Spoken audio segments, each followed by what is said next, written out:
Hello and welcome back to the Long Live Rock and Roll podcast with your hosts, Mr. Laz Michaelides and Mr. Felipe Amorim. Felipe, how you doing, man? Doing great, man. And you? Yeah, very well, thank you very well. I'm a bit tired today. Just one of those days you're just a little tired. Things Yeah. catch up to you. How about you? You must always be tired in Soho, like I'm hustle always and been bustle. playing 6 gigs a week and teaching all day. Yeah, it's There you always go. What like have I got to complain about? yeah. I'm not complaining either. It's just say it's a hectic lifestyle here, but it's worth it. I like it. Yeah, excellent, excellent.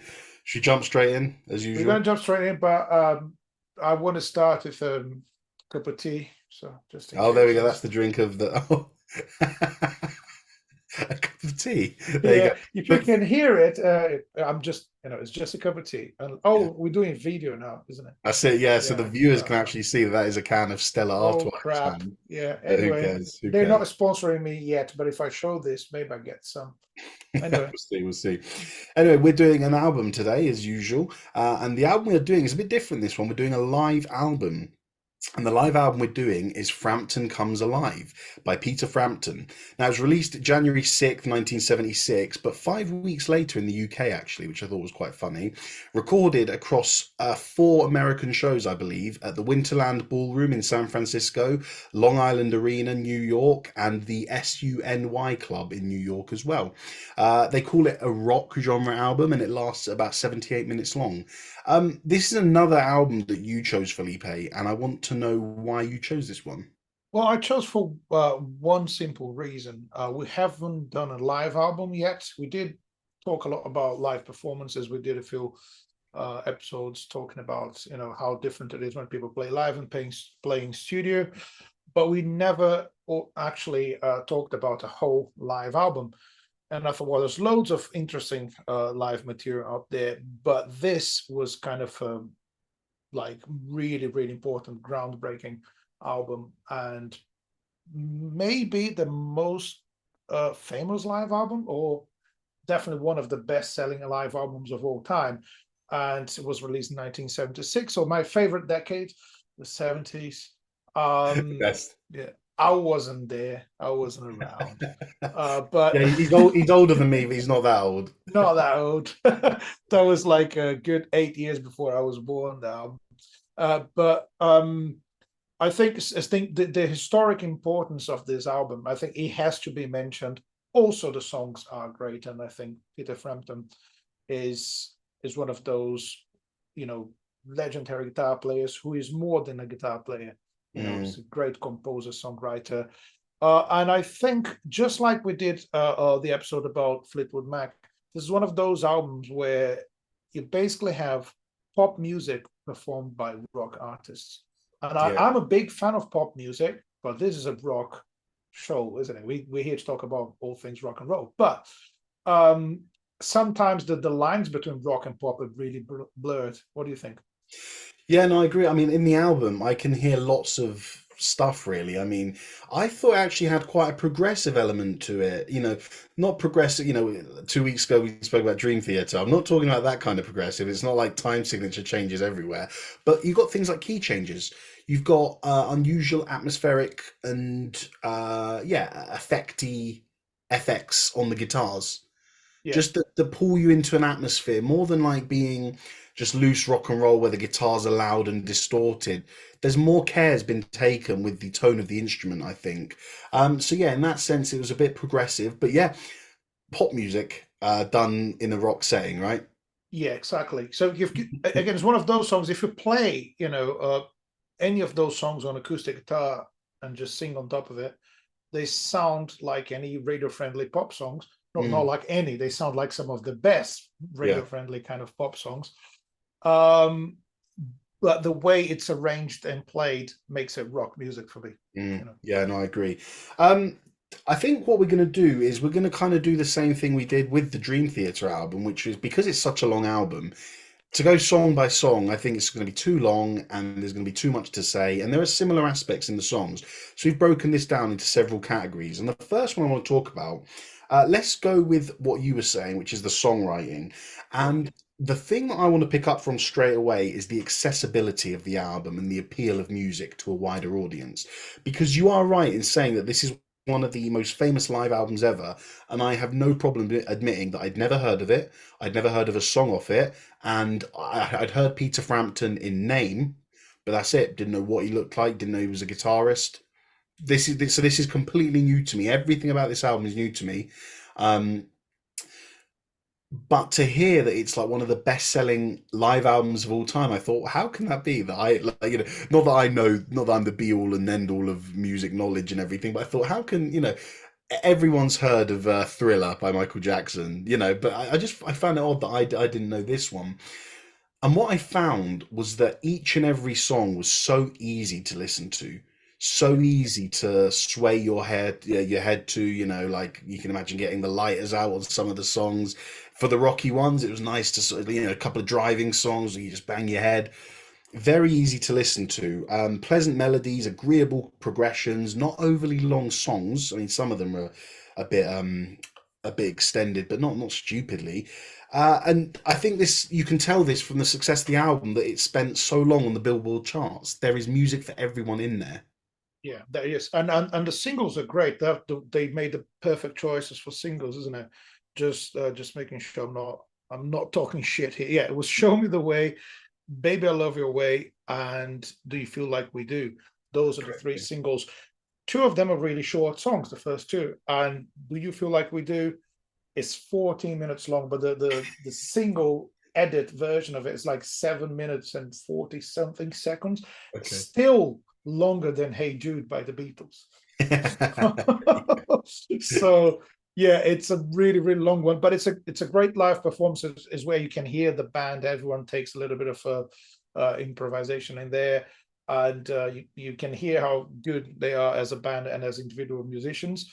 And Mm, you have all the atmosphere from the 70s, isn't it? It's a bit psychedelic, and it's not so predictable as a pop album would be. So that's yeah. the rock side of it. And yeah, I believe in terms of songwriting, I agree with you. I love that you said agreeable chord progressions. It's a really good word. Well, I Because it's, come it's like from it's that it doesn't shock you, is it? There's never that chord. They think, well, why is that chord there? exactly, and You I know? come from a heavy metal background where Yeah, the whole invention of heavy metal came from two notes by Black Sabbath that are completely disagreeable. So I yeah, thought agreeable is a good word to describe anything that's not normal metal. So no, yeah, yeah, it's everything's pleasant. There's not, as you said, there's not a moment in the album where even let's get away from like notes that sound heavy metally. Let's talk about disagreeableness in terms of jazz, where yeah, sometimes, as you and me know, we've played in jazz bands together. The whole point of jazz is tension and release. You right, create the tension by playing chords that don't necessarily work together, or you play one note over a chord that creates a little bit of tension. And then how do you do that? You release the chord, you release the tension by resolving one of the notes or something. And there wasn't even that in the album, no, yet it doesn't get boring. I think exactly. I think when you hear some stuff, what was it?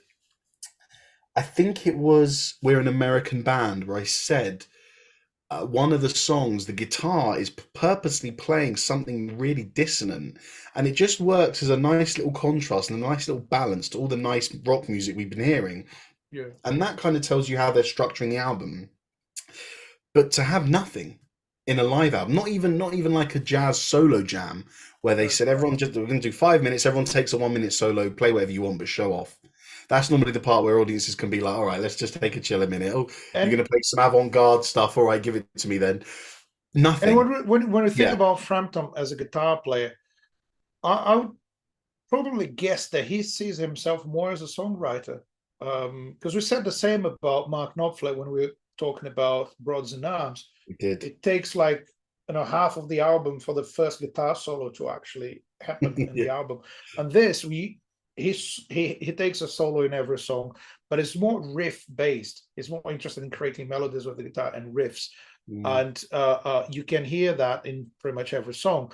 But it takes a while for him to take a long solo. Most of the solos are short. It's mm, kind of interesting. I think the first one, yeah, I want to go to the sun. That's That's the first kind of long solo in the album, not really, but the Yeah. song is really groovy. So it doesn't, it doesn't sound like guitar wanking. Never sounds like that, you Oh know. no, very Yeah, far from that. Very far yeah. from that. It's tasteful. Very, Stays very for, yeah, tasteful throughout. because yeah, his influences were quite diverse, like from Beatles and Hendrix and Buddy Holly. So he wasn't a guy who was only interested in playing the guitar. He wanted to create melodies, and I think this is a big part of his Mm. music. And there's one of my favorite songs is "Penny for Your Thoughts." It's like a minute and 23 seconds or something like that. The shortest song in the album. Yeah. So my two favorites are the shortest and the longest song in the album. It's "Penny for Your Thoughts" and "Do You Feel Like We Do," which is Yeah. 14 minutes long. So "Penny for Your Thoughts" is the classical guitar piece, pretty Mm. much. No, so that's him saying, okay, I'm a guitar player, I can do some stuff. And Mm. that's classical composition, really. And then you have Baby I Love Your Way, which is totally like radio friendly pop song with catchy chorus. Is that his song? Yeah, I think he wrote that. That's a good Yeah, because question because that's a I song I've didn't heard check all the before. songwriting. Hmm? Yeah, that's a song I've heard before. You know, you hear that song on the radio, Oh no, but yeah, he wrote that song. Do you know yeah, what? I'll excellent. double check that if he wrote with someone else, but I'm pretty sure Yeah, it's it doesn't sound like one of those songs that a rock musician comes up with on his own. It's well, like, yeah, he might have he might have a co-writer for that yeah, one. Good but to double check. Google should know. No, it is written by him and released initially in 1975 as a there you single go. because So it was a new he had single. 4 albums before the live album. That's the other interesting thing about this album is I think the first time uh, a musician became famous for that live album rather than the studio albums.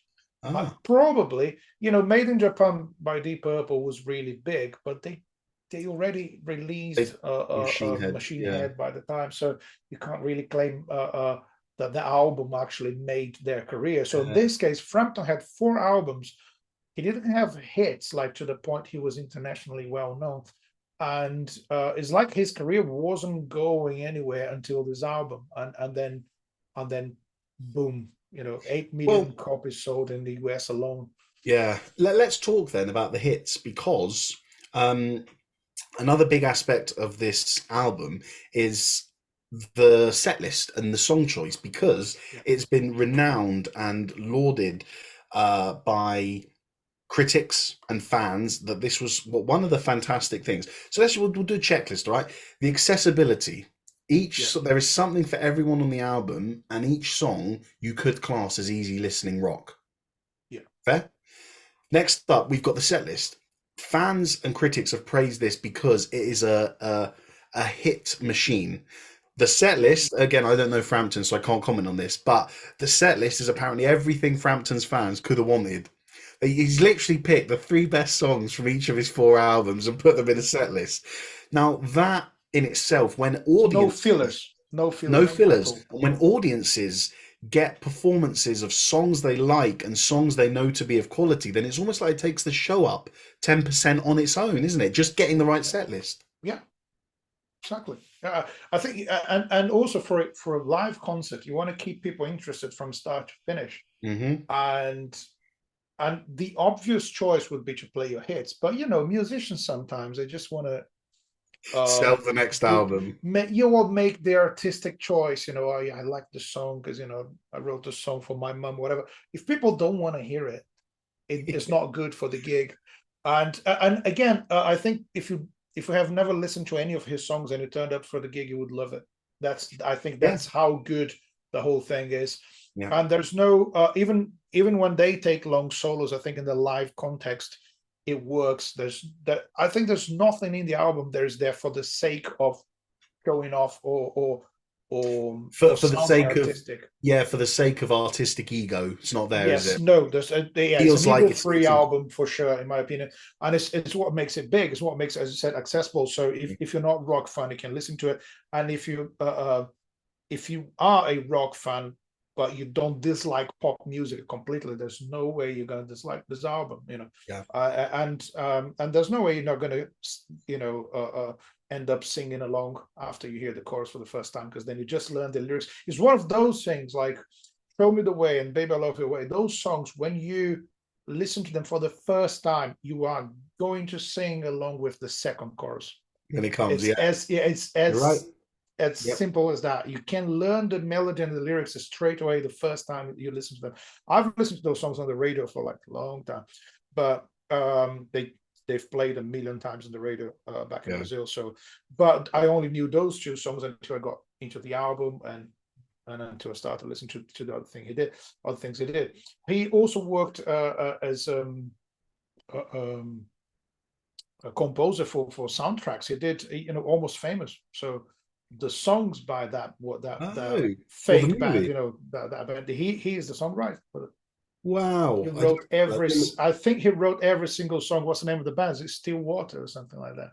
I've only watched it once, and that was with you when Yeah, we were on tour. Do you yeah, remember? it's a great movie. But Frampton is a songwriter, so basically he probably was told to write in the style of Led Zeppelin or Yeah, the Who and those guys, and he yeah, did yeah. an amazing job writing those songs. No, it So was a good yeah, he soundtrack. is. Yeah. Yeah. So the other thing, well, you mentioned like the set list. I want to say something that I found when I listened to this carefully. There's no actual fast songs. Mhm. They're not too Great slow. There's a point. certain pace throughout the whole album. Never gets too fast. It never goes too slow Never either. stays too slow for Yeah, too long. no, So that's a really interesting thing. So that's a great point. yeah, Yeah, one thing that really surprised me, something's happening. The first song, something's yeah, happening. It's just an uplifting rock and roll song, cheesy backing vocals, kind of catchy chorus. And the guitar solo is short and melodic, classic Frampton style, but it's not an explosive opening song, isn't it? no, it isn't. And I actually thought that as well. That's Yeah, like, I don't know if I would start a gig with a song that is not really like loud and fast and straight to the chorus. That's not a predictable song to open a gig, but I think it just works, doesn't it? can I tell you? Yeah, I wanted to tell you what I thought of the comparisons. And actually, maybe we can take this on to the next section. Well, so yeah, appeal and accessibility, set list, and the next point is the timing. So in the mid 70s, we had a plethora of live albums coming from your favorite rock bands, didn't we? You know, Yeah. Zeppelin, Rat-It, Thin Lizzy, Kiss. Those are just some to name but a Deep few. Purple. Deep Purple. But one album that I felt this most compares to, and I think I wonder if you'll agree with me here, and it's because of the reasons you've said, which is that it doesn't really feel like they've gone, okay, we're gonna put this song here to get a tremendous amount of energy. It just feels like they have done the set list the way they want, showcasing their favorite songs. Yeah. I felt this album was very much like Simon and Garfunkel in Central Park. Central Park. Yeah. That Yeah. one. You know Central how Park. they just also have, they've got some songs that are a bit more up tempo, but they just have this general speed, don't they? Where it's just, Yeah. I There's a can't, I pace. can't There's a describe it, you know pace what I to the mean? A gig. pace, Yeah. yeah. And I feel that this is what they got here as well with Peter Frampton, because I was expecting when I read that it's rock's biggest selling live album, I'm thinking, right, let's hit play, and I'm waiting for like an onslaught of speed, soloing, if not sort of showing off stuff. If it was still poppy, I'd expect it to be fast. Yeah. None of that. None of that. But it didn't disappoint because then it takes you to the next song, which is like a kind of funky, the doobie wah, isn't it, or whatever it's Yeah. called. Yeah. Yeah. Brilliant, man. And Yeah, Doobie was, yeah, it's a funk song, and it's like that funky guitar all the way. But again, it's not like James Brown funk. It's not fast. no, no, no, no. There's that pace. So it just, I think it just creates an atmosphere that lasts for the whole album, and it's just, Mhm. it feels like might have been one of the most pleasant experiences in the '70s to go to a Peter Frampton gig and Yeah, just enjoy that vibe all the way through the end, yeah, through the show to the end. So basically, yeah, and as you mentioned that song Doobie Wah, there's a line in the lyrics that I really like. Do what everybody says is wrong. So basically, think rock about and this. roll. Do what everybody says is wrong. It's rock and roll, and it's a funky song, but that's the rock and rollness of the lyrics. Like, you don't need to be like everyone else. We keep Yeah, talking about how this comes up in rock lyrics all the time. This sort of subject. don't do what people expect you to do. And yeah, super cool. I love that song. So again, the gig starts with something's happening not too fast. Doobie Wah, a light kind of Yeah, you know, not so fast funk, and then you have Show Me the Way with the talk box, which is a phenomenal pedal that creates the most amazing guitar effect, yeah, and I love that. it's a pop song and everyone knows the chorus. That's brilliant. It's a brilliant way to start a gig. There's another thing, so again, about this pace of the gig. After like 4 songs, after 4 songs, they go into an acoustic section of the set. So he Yeah, plays one song on its own. I think two 2 songs. songs. Yeah, two Yeah, songs on his own. So it's All I Want All I to Want Be to Be and is Wind by of Your Side Change. and Wind of Change. Yeah. And then the band joins him again for Baby I Love Your Way. And that's another massive hit. But then you have that mix. See how interesting it is. Like band and then solo acoustic and then acoustic with the band because they join Mhm. him, but he's still playing acoustic guitar for that song. So So textures, yeah, textures, they're going for a it lot takes here. it takes you exactly, eliminates layers of instruments and then brings them back in. Because I feel you've always said something along the lines of it's a good song if you take away all the extras and just have an acoustic guitar and a piano, Yeah, acoustic guitar and the vocals. And if the song works like that, then you can put anything else you want on top and it will still be good. It's kind of like that here, isn't it? it would be like that for every song, but then he actually does it. He plays a Yeah, couple of songs with no other instruments, yeah, just acoustic guitar, and and that's I think where he shows how good his vocals are, because mm. everyone talks about Peter Frampton, the Well, guitar player. His vocal technique is super good, super cool, and it's like he's not overdoing like most modern pop singers do. it's very Just natural. whatever, yeah, very Yeah. natural. He goes to the high pitched notes when they are necessary to the song, I guess, or Well, then only. let's move on to my one of my next points, which is the musicianship. Yeah, Uh, Brilliant. I mean, I just thought that that band, without showing off in any way, sounded so tight and so together. Uh, they went from.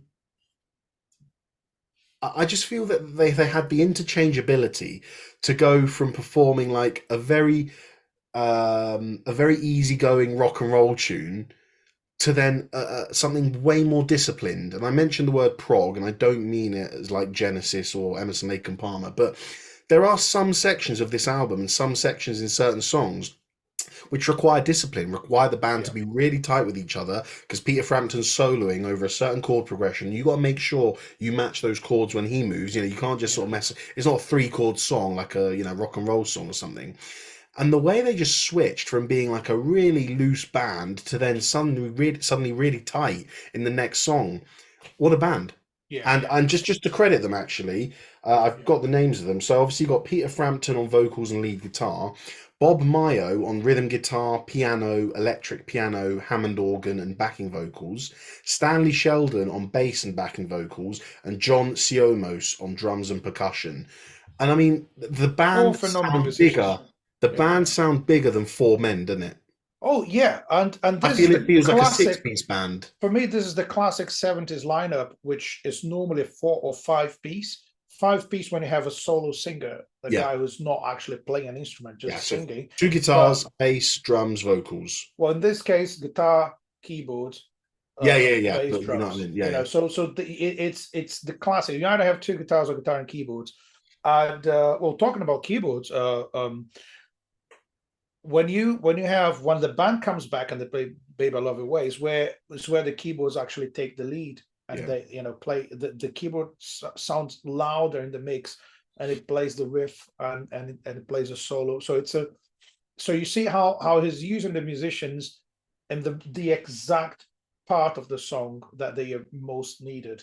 And I Yeah. think this is one of the best features of the album. It's like, yeah, everyone can play really well. No one is overplaying at any point. And when they need to take the lead and do something, um, you see how good they are. So again, it's a live album that sounds like a live album. One thing that most people don't understand is nowadays, uh, I would say that 99% of live albums are fake. And Yeah. it's Hold people. on, before you go there, let because I know where you're going, and this is just going to go into my next point, Mhm. production.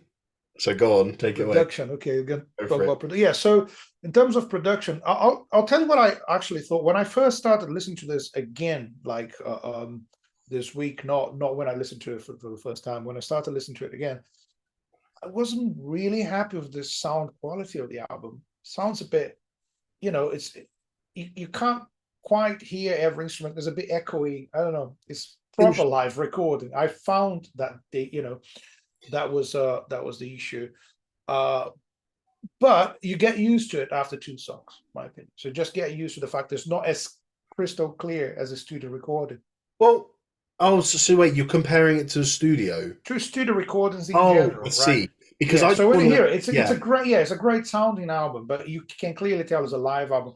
So because okay, when you're yeah, I recording agree. stuff, is yeah, let's say you're playing bass in a live gig, and your bass is likely distorted for, well, maybe the bass amp wasn't set up properly. Maybe the microphone is in the wrong position. Maybe the cable has an issue. Whatever. If your bass sounds slightly distorted, that's how it's going to come out in the album. There's not Mhm. much you can do to fix when you're capturing the sound, and there's some issues with that. Nowadays, people just go and fix it by re-recording the whole thing. So Yeah. they re-record the bass. So most live albums you have now, the vocals are not live. Maybe the drums are going to be, but the guitar solos are all overdubbed. So you don't even know.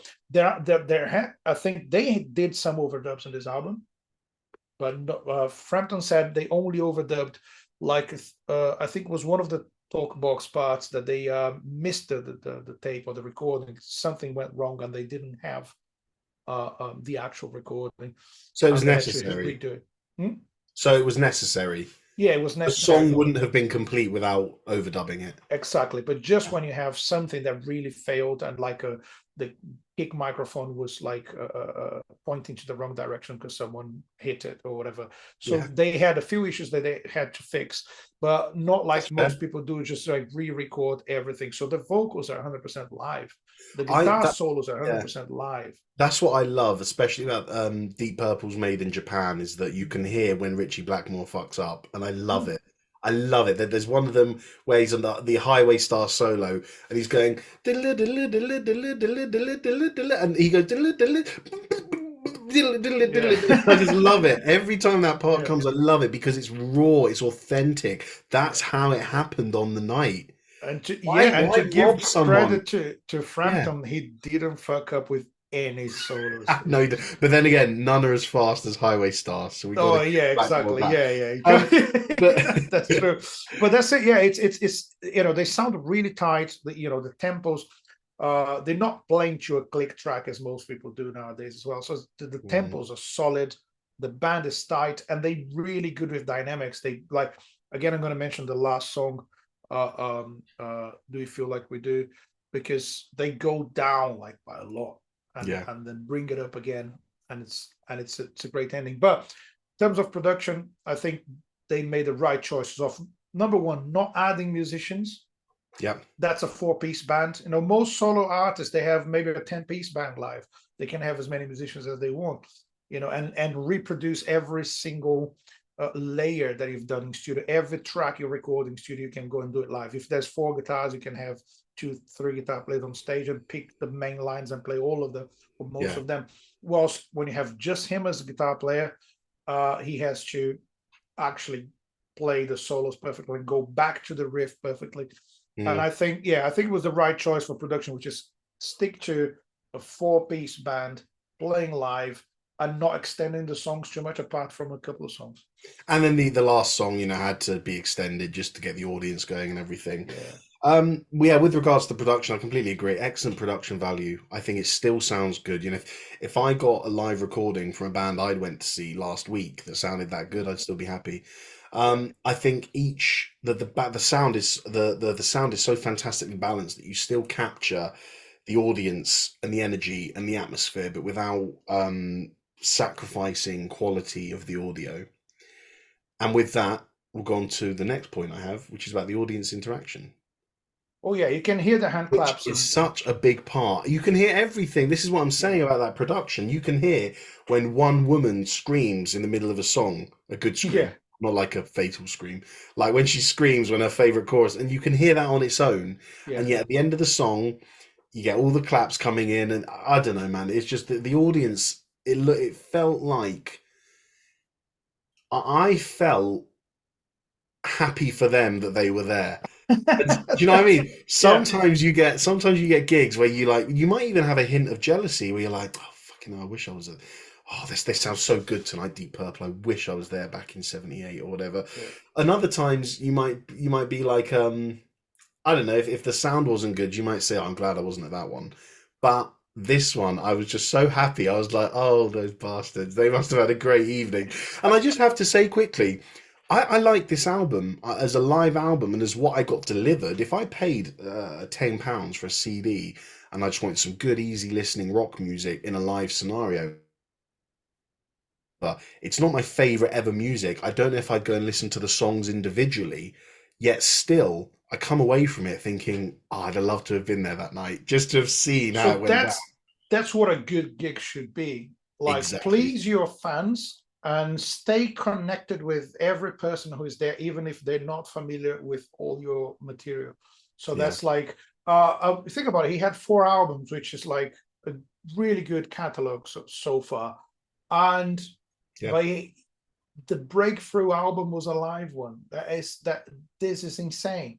I don't think it has happened before this one.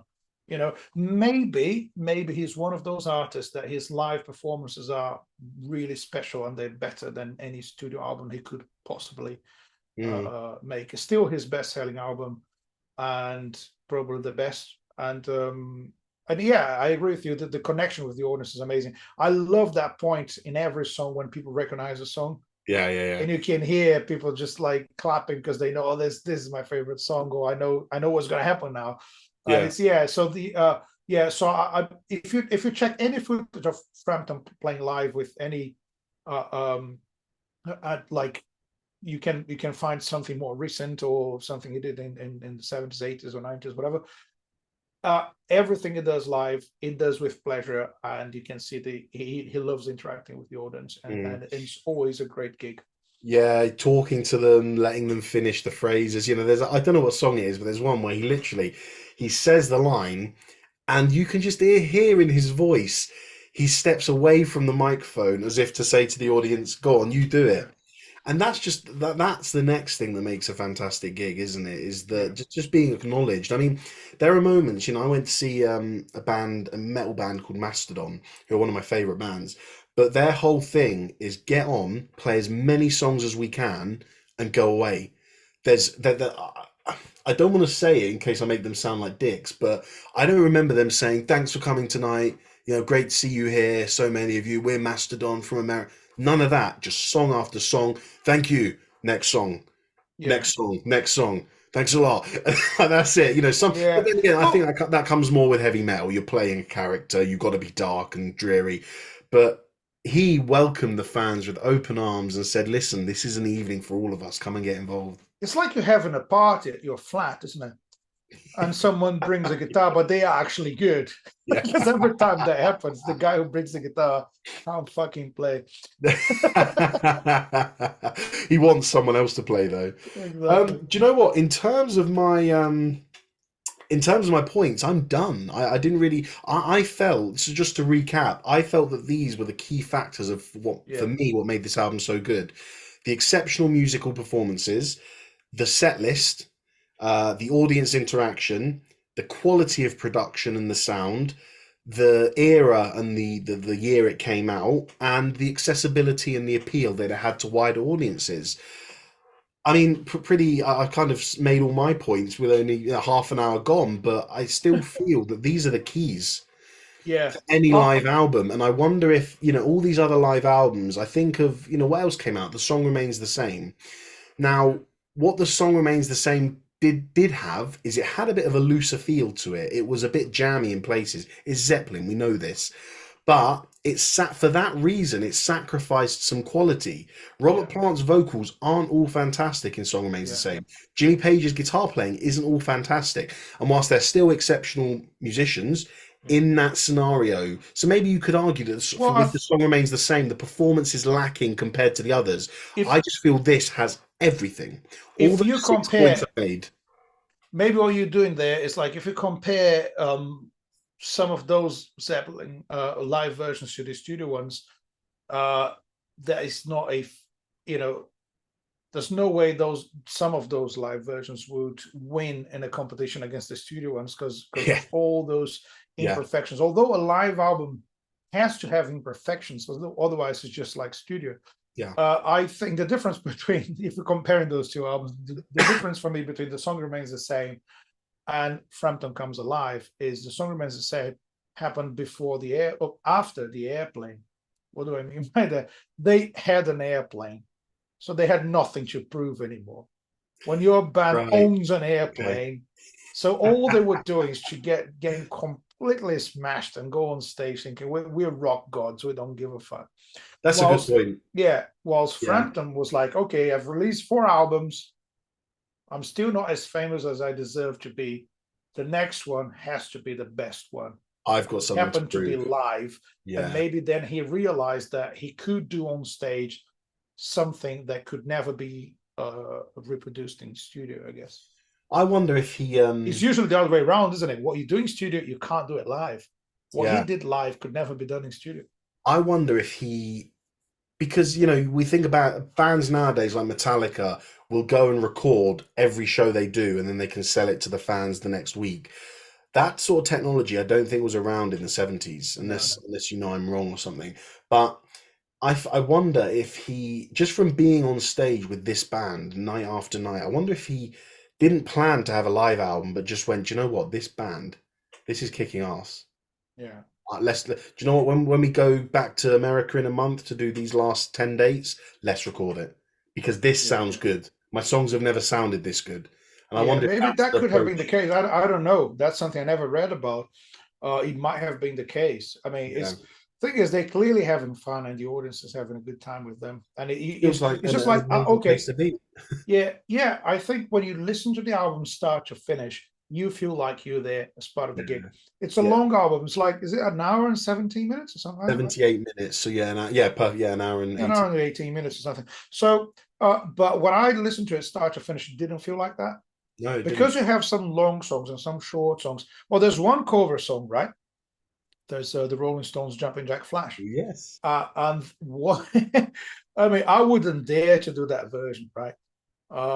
They, it's funky and there's a half tempo vibe on the groove, you know, in many parts. So it sounds like it's half of the speed. So, but it's not real. It's just interpretation, Well, and it's yeah. so cool and it's so different. And he changes the melody for the chorus. Well, this is the thing. I didn't realize it was Jumping Jack Flash until about halfway through the song, and he goes because he completely changes it, doesn't he? Because the song it's all right. He goes, I don't. I'm not going to try and do it, but he completely changes it, and then halfway through the song, he goes, "I'm jumping Jack Flash," and I went, "Whoa, hold on! Yeah, Oh my God, yeah. it's a cover!" Yeah, exactly. It's that It song. takes you Even by the riff sounds surprise. a bit different. He made it his own. You might not like it if you compare it to the original. I like both of them. I don't know if I could pick a favorite. And this song, they have like kind of a drum break and a jam session in the middle. Yeah, That's classic 70s rock. That yeah. freedom of 70s rock. Yeah, let's just have a kind of a drum break and then everyone takes a solo or whatever. And that's super cool. I really, really like Yeah. it. Do you have a favorite song? Um, I really liked Lines on My Face. And I just have to say that I didn't listen to this album intently and go, okay, make a note. This Yeah, track nine's my favorite. yeah. I just can't I listened to the album 3 times this week and I let it flow. I Yeah, didn't even look, oh, the song's because changed. that's the effect the album causes on you. That's It just exactly. flows. You You can't don't stop. you don't really care You can't about. stop and take notes about that. You just listen No, to it. what happens? I mean, I'll honestly admit, with bands like Dream Theater, I got to like song 7, and I was like, right, how long's left? Oh, another 4 songs. Right, well, I'm just gonna go and top my water up or something. With this, I didn't care. Just sat back. eyes closed, just took it all in. But yeah, I answered your question. Lines on My Face was nice. Yeah, so I really the like Show most Me the Way. bluesy, huh? Well, you say that, but I tell you, do you know what? I heard various soul elements in this album as well. Just some of the way, like, again, as I was saying, with the production of the instruments, some of the effects he had on his guitar sounded really good and made the song what it seems. Yeah. So, Lines on My Face and Baby I Love Your Way, I thought were very souly. And something I want to add about Baby I Love Your Way, and this might be complete, maybe everyone disagrees with me. I thought he sounded like Bob Marley. Oh wow, that is. Can you I will have relate? to listen to it again to Please actually find do. where that connection is. It's But just, it's not even, it's not like he's singing with a Jamaican accent, but uh, it's the way he delivers it. It's kind of like he's talking to you. And I just think, I'm trying to think of the song, Emancipate Yourself from, that's Bob Marley. And he's just delivering you his message. And yeah, I love that you could sort of take that same thing with Baby I Love Your Way. yeah, So yeah. yeah, if you're listening and watching now, go and listen to Baby I Love Your Way and see if you can hear what I'm saying. And Okay. if you're going to let us know in the comments, let us know if you agree with me or not. And you've got to message me after, Felipe, all Is right? it Know what you all think? right? Mhm. Okay, yeah, I will. I have to listen. No, you say that happens in Lines on My Face or Baby I Love Your Way? Baby I Love Your Way, but Okay. both of them I find kind of Yeah. soully. They just I had get, this kind of atmosphere to them that I thought was really yeah, good. there's another thing I want to say about the album, which is it's one of the he made an effect pedal become a part of the band, right? The talk box And he uses is it in the last song as well, doesn't he? he uses in two songs. The last one, Do You Feel Like We Do, Yeah, and Show Me the Way, yeah, right? yeah, yeah. So the talk box is such an interesting device, and it came about like decades before this, but I think Frampton was the guy who made it popular, and then Bon Jovi used it, and David Gilmour used it. Not Bon Jovi, but his guitar player used it, Yeah, and Rich Sambora is it, and David Gilmour from Pink Floyd used it as well. So it became a thing, But the talk box, if you're not familiar with, if you ever seen a guitar player with like this tube going into his mouth, that's a talk box. It's usually attached to the microphone. Basically, it sends the instrument sound into your mouth, and if the way you move your mouth, you change the sound, you reshape the sound of the guitar and feed mm. it back into the microphone.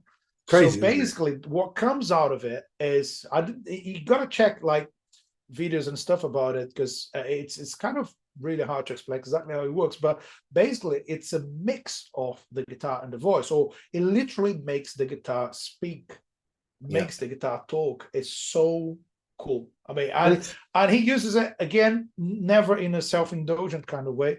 It's mm, just it makes the guitar speak to the audience. but it's a complete shock when it first comes in song three. Yeah, I you're was like, there what the like, hell is hold that? on, yeah, what's going on here?